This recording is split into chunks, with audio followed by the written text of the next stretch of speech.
So we have 7 games on Saturday, kicking off with Arsenal against Brighton and then ending with Manchester City at West Ham. Then 3 games on Sunday with the climax, Manchester United against Liverpool. Tim Spiers and John Mackenzie are my dependable duo once again. Tim, you've had another Rosette out. Give us the highlights, will you? Rosette, the new weekly column on The Athletic, out every Friday morning. A sideways look at the lighter side of football.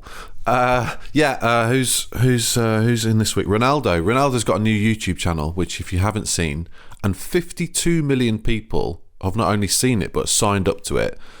That's already a sixth of a way to being the most popular YouTube channel in history already, and that's in like less than a week. Mental. Who these people are, I don't know.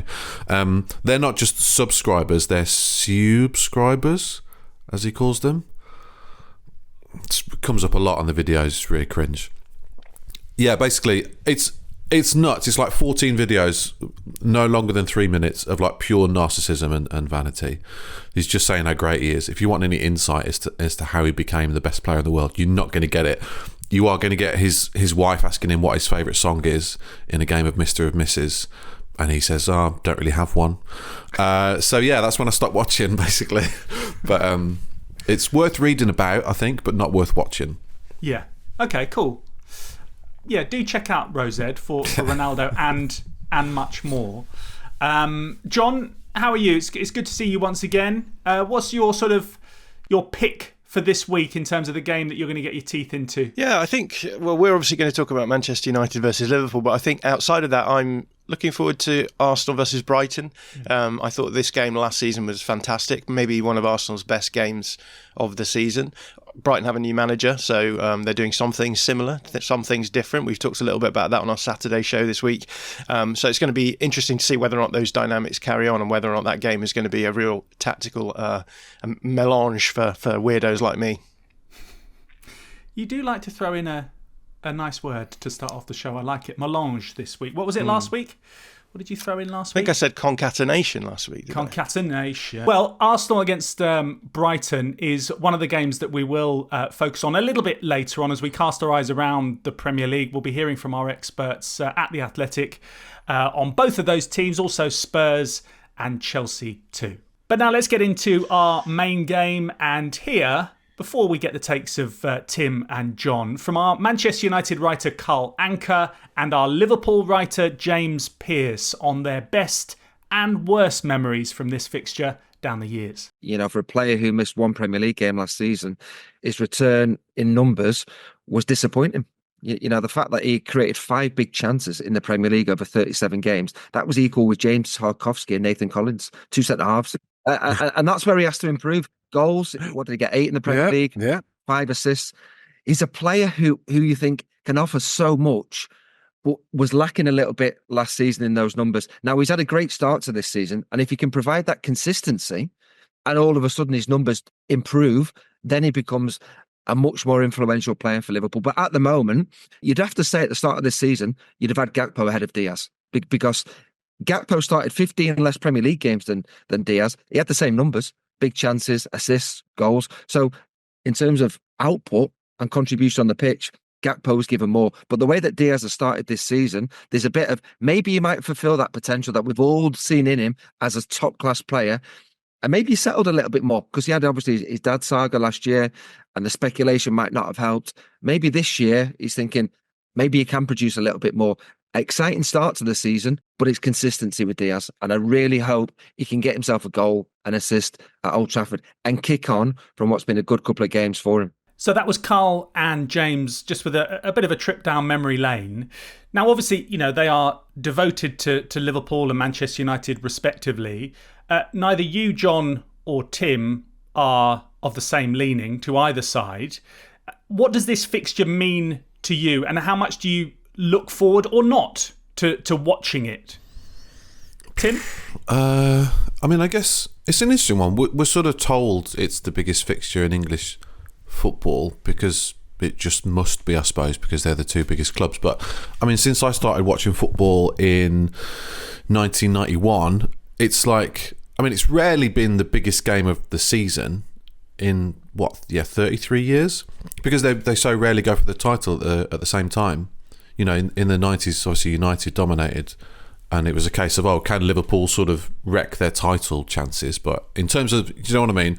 In terms of them both going for the title, it's always Arsenal United has been the biggest game of the season for me growing up, and then more recently it's been Liverpool City's been the biggest game of the season. And yeah, of course it's a huge game, but Arsenal City next month is much bigger, and I'm probably more excited about that and watching that, because the consequences are going to be so huge. But having said that, they're always pretty tasty. I mean, obviously we've had the 4-3 in the cup last season. There was the 2-1 2 seasons ago, which was the third game of the season at Old Trafford, again by coincidence, that massive win for Ten Hag. So yeah, there's always something. They're always very, very watchable, Adam. But yeah, I wouldn't say it's the biggest game in English football. Yeah, it's interesting, John, isn't it, that they have been on sort of almost the opposite end of a seesaw in terms of their dominance. Yeah, I mean, Tim makes a really good point that they've never really been in the best position to have the best game in the league. And to be honest, a lot of the time I have a memory of this game just being very, very tetchy for long periods. Even when Manchester United were in their sort of low decade, those games where Liverpool would go to Old Trafford, or Manchester United would go to Anfield, they just always seem to end up being just very, very sort of scared games. I guess because Manchester United in that period have very much played as a team who can hurt you on the break. So it sort of changes the dynamic a little bit for how a team like Liverpool might play. So yeah, it's I would argue, as Tim did, that it's probably not even been the best game in the Premier League in the last decade or so. But I think it's a tasty fixture this time around because of everything else waves hands. Let's deal with the here and now, Tim. Focusing on Manchester United. Defeat at Brighton last week. Obviously, they won their opener against Fulham. Narrow win at Old Trafford. Where's your sort of... Because I know you carry one around with you. Where's your pressurometer on Ten Hag at the moment? And accepted it is only two games in. No, but, this is going to be a hangover from last season, because he led them to their worst ever finish in the Premier League with their worst goals conceded record in the Premier League. So, and then United went looking for a manager in the summer. So if he makes a slow start to the season, he's an obvious early candidate to be in trouble. And the manner in which they lost at Brighton has definitely sort of added to that. This wasn't Brighton scoring 2 worldies. This was an absolutely shambolic performance defensively for both goals from United's point of view. I almost couldn't believe what I was watching, really, when you've got 7 men going towards the ball in the 95th minute and leaving 2 players free at the back sticks. Just crazy. And you have to question the manager for that, in terms of lack of organisation, and the strange decision to take Harry Maguire off with 20 minutes to go, which is an unusual thing to do with a centre-back. So yeah, he's going to be under pressure really quickly, because I think they've actually recruited really well, really well. I'm really impressed with each signing that they brought in, and they should improve the team.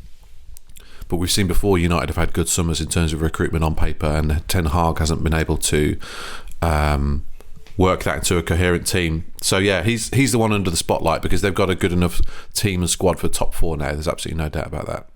Where are you on this, John? Are you on the same page as Tim, that it's Ten Hag causing more issues, or do you feel that from analysing those opening 2 performances there are some sort of positive strands that can be built upon? I think on the pressure side of things, I mean, momentum is always something which is useful for teams to have for so many different reasons. And the gap between the end of a season and the beginning of a new season is always a very nice space in order to sort of input some optimism without having to do a huge amount of optimism developing actions, right? You don't need to win games or anything in that time. You just need to bring in some players. They stuck with the manager, and by the time the summer's come to an end, I think there's probably a lot of people out there being like, yeah, last season's behind us. We've got this season ahead of us. Let's give Ten Hag a chance to see what he can do. And I think the more games that you lose early on, then that optimism very quickly goes. So it's easily won optimism, but it's also easily lost optimism. So yeah, we're in a scenario where if, for example, Manchester United get turned over by Liverpool, you then go into the international break with, again, more space for that process to reverse as well. So yeah, I think that, as Tim says, this is a very sort of critical time for Ten Hag, and I guess it always will be like that whenever things don't go his way. But I think the way that things have been set up with the big break over the summer, just despite the fact they deserved to win against Fulham, they ended up sort of scraping it a bit, and then losing the next game in the manner they did to Brighton. Now they've got Liverpool. It's actually it's not looking like a particularly brilliant start for them. But in terms of whether or not I think they look improved on the pitch, I think they look different, and they had to look different because last season they looked so bad in certain phases of play. And the response that they've had to have to that, and I mean, I guess this started happening at the end of last season, was they had to solid up defensively. They had to stop being quite so aggressive in high pressing phases because they were leaving themselves open all the time. The problem is that high pressing, high regains were a way for them to generate chances. And so effectively, the way I see it is, yes, they've solided things up from a defensive point of view and from an out of possession point of view, but has that meant that they look less dangerous going forward? And you're always caught then in this tension between, should we be pressing higher to try and generate more chances here to be more dangerous, or should we be sitting off? And I think we see that in the difference between the games against Fulham and the game against Manchester City in the Community Shield, where in the Community Shield despite the fact that for a long period they were up in that game or level, they were still very, very passive. They didn't generate much at all, apart from in these transitional moments. And what that meant is that Man City largely controlled long parts of the game. And I think that's just a dynamic that they don't want to end up getting in with a lot of teams. So, a very different look from Manchester United, I think. And the big question is going to be, do they balance sitting a bit deeper in a block to jumping up in these high pressing phases, and if they do jump up, are they going to be open like they were last season? So it's a question of do we defend or do we attack? And I think it's a really fascinating tactical sort of tightrope to be walking, and I think it will dominate the eventual narratives about Manchester United this season. Yeah, it doesn't feel particularly heartening if you're describing them as walking a tightrope. It's not the securest footing that I would want to be on. Yeah, it's so interesting that they are going to be naturally compared, aren't they, away from their slightly physical likeness to each other. Tim, what's your sort of feeling on, reflecting on what John said there before about having an impact? Erik ten Hag knew that his job was on the line at the end of last season. Yes, he got a trophy, but he knew that they were looking elsewhere. He had an opportunity to make a big impact. And yes, they're going to have more signings to come in, and hopefully from their point of view, they will want to improve. But then you look at the impact that Arne Slot has had, picking up from an era under Jurgen Klopp, and seems to have got Liverpool playing in quite a settled, comfortable way. Do you think that it's likely that Arne Slot is going to develop into a better manager at Liverpool than Erik ten Hag is capable of becoming at United? That's a good question. I mean, if you look at the start that Liverpool made, it's been very serene. He's impressively slotted in. It's not. I just couldn't think of another word there. It wasn't an awful pun. That's just going to happen throughout the year, isn't it? Basically, but it's sort of, if you look at United and Liverpool, it's like it's calm v chaos, basically. And for Ten Hag to have been there for 2 years and still be presiding over this utter chaos where they can just give 2 goals away to Brighton in the most sort of horrific defensive circumstances just does not reflect very well on him, to be honest. I think despite all the money that they've spent and the great squad that they've got, for Liverpool to be so far behind United, as maybe proved at the weekend, would be pretty damaging and not reflect very well on Ten Hag at all. So I think it is important in that respect. If Liverpool turn up and breeze past United 3-0, I think it would look terrible on Ten Hag, and you can imagine the sort of scenes at full time and maybe some boos and people really questioning his future before the end of August. So they could certainly do with a drama-free, normal performance, which, to be honest, you don't really get very often with United. I saw you nodding there, John. Why were you nodding? Yeah, I mean, I agree with Tim. I think if we have the situation where Slot comes in, plays the game plan that he wants to play against Manchester United, and wins comfortably, I think it's going to indicate certain things. If, for example, if they play the game plan that he wants, I think that will involve a lot of deep build-up, which is something that Erik ten Hag hasn't really ever got Manchester United to be able to master. Obviously there's caveats there in terms of the playing personnel, the style of football they're playing before, etc. But if he can do that in 3 Premier League game weeks in a way that, if you think back to the beginning of Erik ten Hag's time at Manchester United, it was the opposite, right? 2 game weeks, lost to Brentford, lost to Brighton, change up the system, become a little bit more pragmatic because of that Manchester United need to get results rather than, take your medicine and actually develop a tactical system that can work over the long term. I think, that does start raising questions about Ten Hag in the long run. And to be honest, I don't think that there will be a huge amount of comparison between Ten Hag and Slot just on the basis of their nationality. I just see them as being very different kind of coaches. But I think the comparisons that Slot is going to deal with is going to be comparisons to Klopp. I think that Liverpool fans are going to very quickly start putting him in the conversation of, where's this guy relative to Klopp if things go well.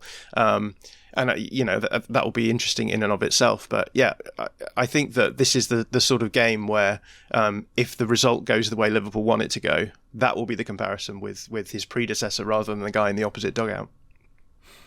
So far for Liverpool, they've had 2-0 wins against Ipswich and then Brentford at Anfield last weekend.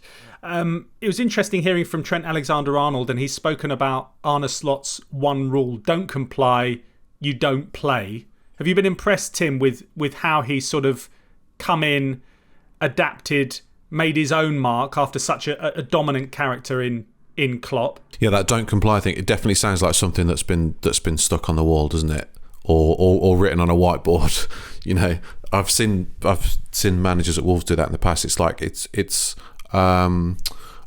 if it's not my way, it's no one else's way, or something like that. If it's not my way, you can do one. They do stick these things up in big letters. So that's there was a slight translation issue there with that one, I think. Anyway, so I've been really impressed. It's just like I said earlier, it's been a serene start. I think it's not to be underestimated. If we look at the 2 big eras that have ended before in English football, Fergie and Wenger, horrifically mismanaged by their successors. David Moyes got off to that dreadful start in 2013. Unai Emery, I can't really remember his first match or two. I don't know if you can, but obviously it went south pretty quickly. So this is the next big era after that. Pep being the other one. To see how Slot gets on, and it's daunting shoes to fill. Klopp's such a revered figure and such a huge personality, not just the football success, but he does seem. I think you can sort of suggest that he seems to have earned the respect of the dressing room, just sort of judging on how Liverpool have gone about the first 2 games, because they look to be playing to his tactical plan, and Trent Alexander-Arnold had his sort of little hissy fit after he was subbed off the other day, but Slot sort of seemed to take control of that situation pretty quickly. And I think he's been smart not to change too much. Coming off the back of the Euros with not a huge amount of prep time on the training pitch before the start of the season, obviously they have changed their style. They look less open to me. They look like they're sort of trying to slow down counter-attacks a lot and get numbers behind the ball. And obviously they're more patient in possession. But then when they lift the tempo very quickly, they look irresistible, and that front 3 looks fantastic. So they haven't conceded a goal yet. Obviously, they've only played Ipswich and Brentford, so this is the one to really judge them on this weekend. But he can't have done any more so far, and I've been really impressed.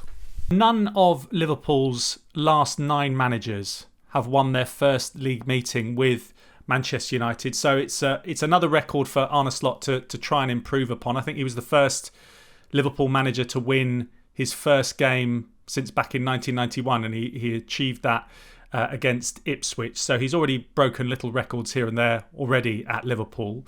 A statement win for Liverpool, not so much that they've beaten United, because lots of teams have done that over recent seasons, but more that they could sort of rubber stamp the fact that they've beaten a team in the top 6, and they are going to be in this title race alongside Arsenal and Man City this season. Is that fair? I think you mean top 8, not top 6.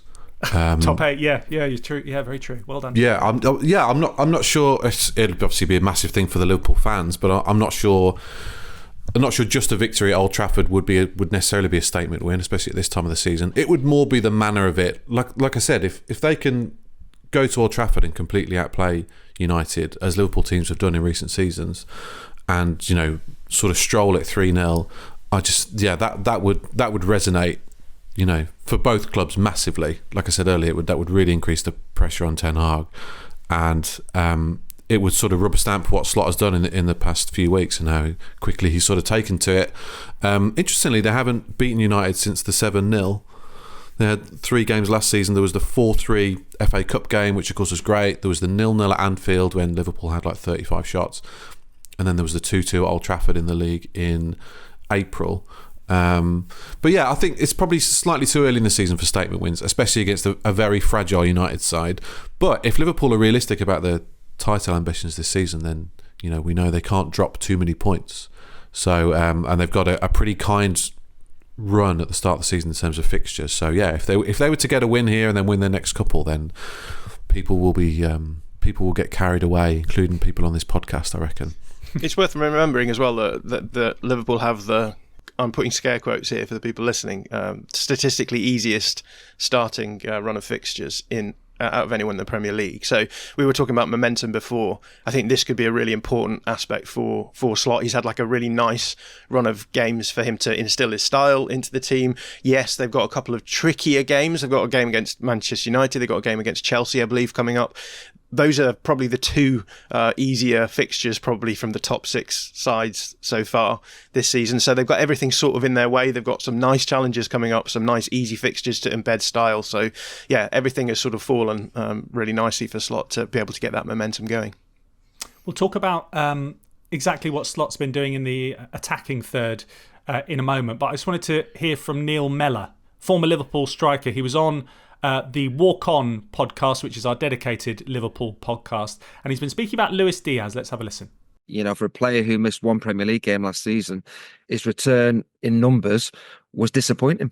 The fact that he created 5 big chances in the Premier League over 37 games, that was equal with James Tarkowski and Nathan Collins, 2 centre-halves. And that's where he has to improve. Goals, what did he get? 8 in the Premier League, 5 assists. He's a player who you think can offer so much, but was lacking a little bit last season in those numbers. Now, he's had a great start to this season, and if he can provide that consistency and all of a sudden his numbers improve, then he becomes a much more influential player for Liverpool. But at the moment, you'd have to say at the start of this season, you'd have had Gakpo ahead of Diaz, because Gakpo started 15 less Premier League games than Diaz. He had the same numbers, big chances, assists, goals. So in terms of output and contribution on the pitch, Gakpo's given more. But the way that Diaz has started this season, there's a bit of maybe he might fulfill that potential that we've all seen in him as a top-class player. And maybe he settled a little bit more because he had obviously his dad's saga last year and the speculation might not have helped. Maybe this year he's thinking maybe he can produce a little bit more. Exciting start to the season, but it's consistency with Diaz. And I really hope he can get himself a goal, an assist at Old Trafford and kick on from what's been a good couple of games for him. There was a lot of talk when Arne Slot was appointed that he was going to be good for Liverpool's wingers. They've obviously got quite a lot of competition, John. In terms of Diaz there, do you agree with Neil Mellor? Yeah, I mean, it's a tricky thing to sort of point to whether or not players are scoring as an indication of how good or badly they're playing, because I think what's happened here is a massive change in play style, which really suits wingers, which is why people have been saying, Slot is going to come in and it's going to help wide forwards. And the reason why that is because I guess if we want like a quick, I don't know if people want this, but a quick sort of tactical history of the Premier League in terms of Pep Guardiola comes in. The Pep Guardiola style is about building up really slowly, forcing the opposition back into their own third, and then almost creating your own low block to then break down. And obviously low blocks are hard to break down because there's no space. wingers generally are players who like lots of space. And so you're in this scenario where if you're playing quote unquote good elite football, you're actually creating conditions where it can be tricky for your wingers to actually get upside. All of the conversations about Pep Guardiola have been about, for example, Jack Grealish. Oh, a really exciting player who he's taken, and now we don't see him doing any exciting things. It's all about controlling, offering width, not even doing the football, just standing in a position to make it easier for his teammates to do well. What we've seen in recent years, De Zerbi is the classic example of that, is flipping that logic on its head and saying, well, why don't we create space for our forwards? Because our forwards are always going to play better when they have more space to attack. So the logic has been flipped. Rather than trying to control the ball in the opposition's third, you now control the ball in your own third.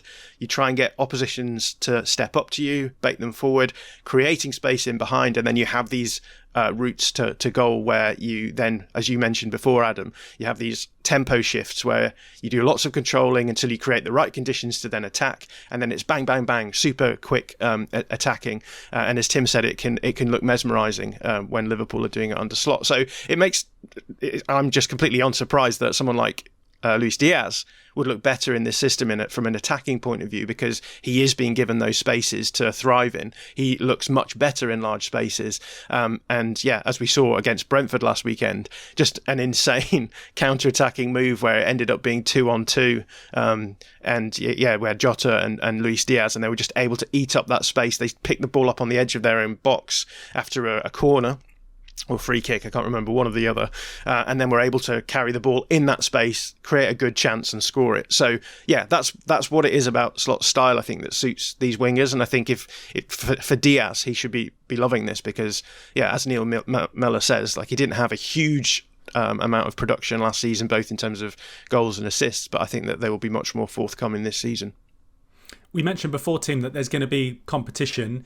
It wasn't necessarily the case last week when Luis Diaz scored against Brentford that he knew Federico Chiesa was going to be coming in at that point, because it's a move that developed in the final week of the transfer window. Where do you see Chiesa fitting in? Because if they can keep him fit, he's a game-changing player, isn't he? Yeah, he is. I mean, the fact they've got him in for so cheap, sort of around the 10 million mark, reflects how his career's taken a bit of a downturn, certainly since the Euros, when he was so good in 2021. He had an ACL injury, I think, a year later. And yeah, he had a decent season for Juventus last season, but didn't really set the league alight. And his transfer value sort of reflects the fact for me that he'll probably be a backup. And, you'd have to be one of the world's best forwards to improve Liverpool's immediate front line. I don't think he's going to do that. I think he's probably going to be a backup maybe to Salah. I don't know where exactly Slot has pinpointed that is going to be his best position, but probably pretty interchangeable along that front three, like most of Liverpool's forwards are. So a good option. They're going to have another 8 games in the Champions League coming up. There'll be plenty of time for all these players to play. It'll be difficult to keep them happy, but I've been really struck in the first 2 games by just how seamless the front three look together, and happy in different styles of play, I think, as well. Jota, Diaz and Salah, very interchangeable, very fluid. It'll be hard for someone like Nunes, I think, to break into that as well as a first choice, but God, it's a 60 game season probably, so there'll be plenty of chances for all these players. Okay, we've got to prediction time on this game, and there'll be many Manchester United fans listening probably that are quite glass half full. That's not the way to say it, is it?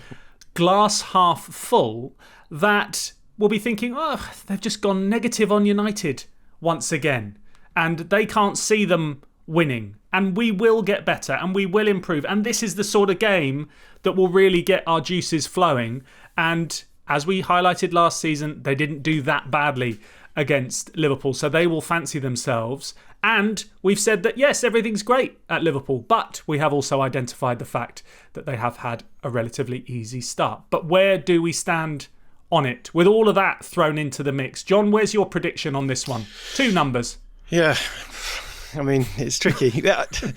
I know you hate me doing this, but I guess Liverpool are going to be trying to do 2 things which will suit Man United. One of them is controlling the ball deep. And we've already talked about Manchester United liking to press up and turn the ball over high. So, there's a world in which they are able to do that quite nicely and cause problems for Liverpool. The other thing is that Liverpool are going to try and make the game transitional in certain phases. And whenever the game becomes transitional, it will suit Manchester United. That's the way that they play best as well. So I can see a world where the game opens out a bit and it suits Manchester United more as well. That said, I do think that Liverpool are going to win. So I'll say 2-0 Liverpool. Okay. Tim? Yeah, I guess you say United have sort of gone against form in this fixture in recent seasons. But I think Liverpool will win 3-0. Okay. We shall see. And we will reflect on the other games next. So let's have a look at what the Premier League has to offer elsewhere. You've got Brentford aiming to bounce back from defeat at Anfield. They take on pointless Southampton. Same goes for Everton. They welcome Bournemouth to Goodison. Ipswich aiming for their first points as well against Fulham. You've got Leicester, Villa and Wolves against Forest as well. But starting the action on Saturday at 12:30, that's 7:30 a.m. Eastern Time, is Arsenal against Brighton. Two sides with a 100% record so far. You said earlier on in the show, John, that you were really looking forward to this one. Do you see Mikel Arteta sort of aiming to put Hertzler back in his box a little bit and say, hang on a minute, don't get ahead of yourself. We are a proper team to beat, and it's not going to be like it was against United last week, essentially. Last season, Arsenal were almost like the blueprint of how to play against a team like Brighton. Basically, just having responses to all of Brighton's solution, because Brighton are trying to build up from deep. They're trying to create space that they can then exploit, and Arsenal are the sort of the best out of possession team in the world, and so they found ways of stopping those escapes out of a build up for Brighton being dangerous in any way.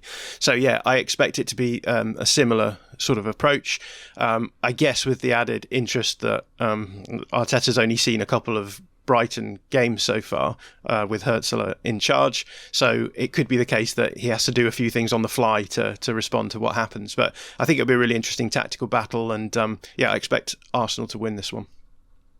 At the end of Saturday, the bookend is Manchester City's visit to West Ham. Just a quick take from you, Tim, on Erling Haaland. He's top of the scoring charts already. He's got that sort of even more confident smirk on his face this season already that he's just going to score a hatful. And he looks refreshed and ready, doesn't he? He's got that look in his eye, hasn't he? Yeah. Kind of like, when you're in a restaurant and someone's just put like a juicy steak on your table and you just... That's what he looks like at the start of a match, basically. I'm not sure about that sound effect, but... City hit the ground running, looking very good. And he looks completely on top of his game, and he's definitely going to be one of those that benefits from not just not being at the Euros, but being back in pre-season nice and early. And he scored a lot of goals in pre-season, and he's basically it's nuts, really. He's basically almost guaranteed 25 goals, I think, this season. Which is just crazy, and he's the only player in the Premier League that you could say that about, I think. So that guarantees City a certain amount of points already, but he'll probably go and score 30 or 40. It's just crazy. I think, despite his astonishing numbers, he's like slightly underrated. I don't think people quite appreciate just what he is and how good he is, basically. So I think we should make that a mission on our podcast every week to really just appreciate him, Yeah, well, yeah, because there is the sort of the common well-trodden line of, oh, he's quite one-dimensional, he only does stuff in the box. But then he did score last week from outside the box and looked like he was dominating at every turn. So, I don't think we need to give him too many props. I think he's okay. I think people do quite fancy him. Let's move on to Sunday. Chelsea, after hitting 6 at Wolves, Tim. Cool. Is that the end? Is that the end of the pod? we're about done a week. 6 at Wolves by Chelsea, who you were saying they're an absolute shambles. What are they doing? It was almost as if they were doing it to you personally. That is how it felt. Yeah. Yeah. So they are hosting Crystal Palace. That's Chelsea. One of two 1:30 kickoffs. That's 10:30 Eastern. And Chelsea, I mean, I suppose this is more reflective of what you were saying, Tim, albeit they did make lots of changes. They lost against Servette last night, that's Thursday night, but qualified 3-2 on aggregate in the Conference League. Just a quick word, John, from you. We'll take it away from bitter and twisted. Thanks. Tim. I'm not bitter. No, he's not bitter. On Chelsea, I know it's difficult to judge against sort of like a flat track sort of bully side like Wolves, but right, you told me to be quiet, and then you're going to say something like that. But the way that they won and what they were doing against Wolves, did that impress you? And did it make you think, hang on a minute? If once the window's closed, etc., Enzo Maresca is going to be able to do things with this Chelsea side? I think when I'm watching Big Six sides, I'm thinking about how good or bad they're going to be, I'm always thinking about consistency, because any one of those Big Six squads can cause an upset. I mean, this isn't an upset, but in terms of the scoreline, a bit of an upset, or can play well, or can get results. I think if you look at the XG numbers for this one, it's much more balanced than it's quirky, wasn't it? Yeah, and I think looking at single game XG is always to be advised against them. It does suggest that they just had a really good day at the office in terms of finishing. But yeah, I think that they've gone on in midweek now, lost to Servette.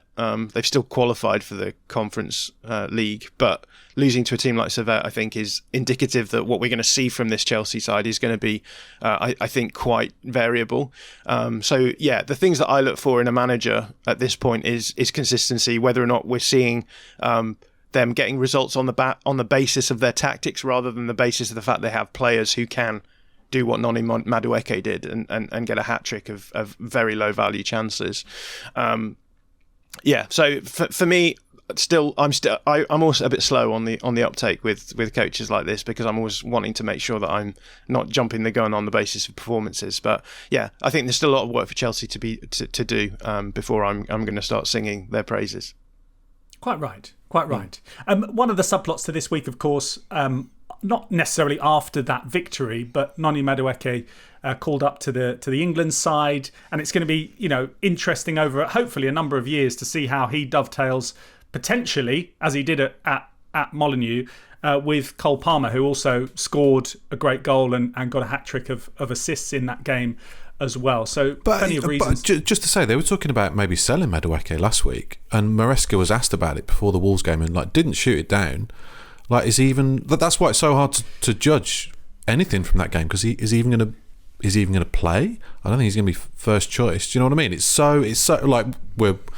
It's Friday morning and we'll see what they do for the rest of the day, but they could bring in Ivan Toney and Jadon Sancho today and just change the whole dynamic of their front line, which has already got 7 or 8 first choice expensive first team forwards. It's crazy.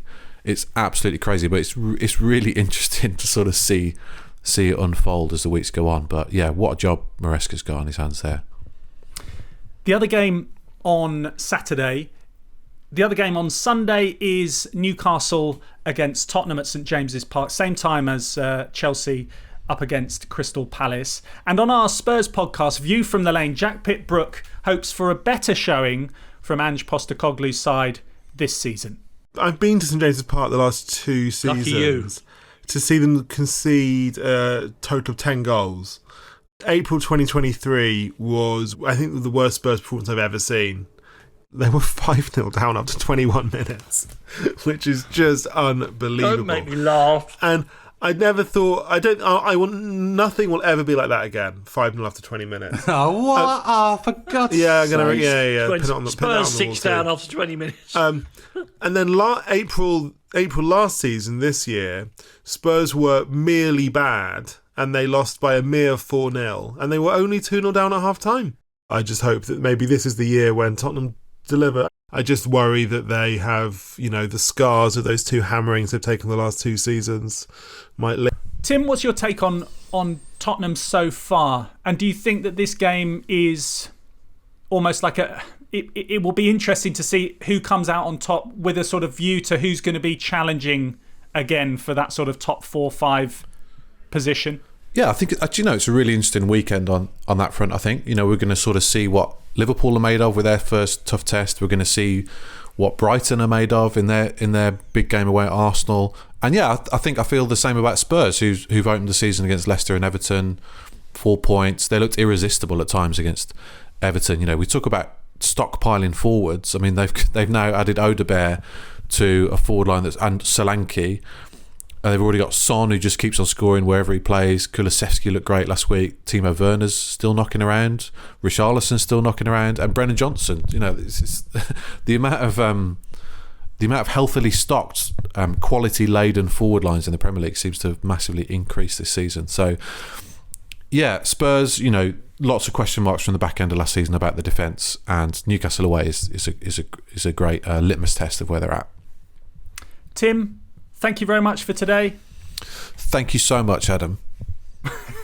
Even in spite of the Wolves banter, which has made a welcome return. In spite of that, welcome return to the pod. And John, thank you very much to you. What are your big plans for the weekend? Are you back in your bunker?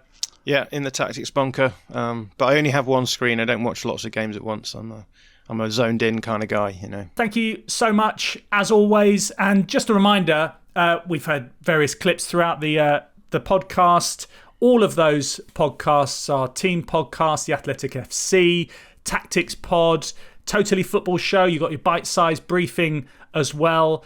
And The Athletic FC all week are available on the Athletic Podcast Network. Thank you very much for listening. Thanks for watching on YouTube as well. Enjoy your weekend, and we'll catch you once again on Monday. If you want to watch more episodes of the show, please subscribe to the channel. We'll be joined by the likes of David Ornstein, Matt Slater, Adam Crafton, Carl Anker, and plenty more through the season. If you'd like to listen to the episodes in full in audio form, search The Athletic FC wherever you get your podcasts from.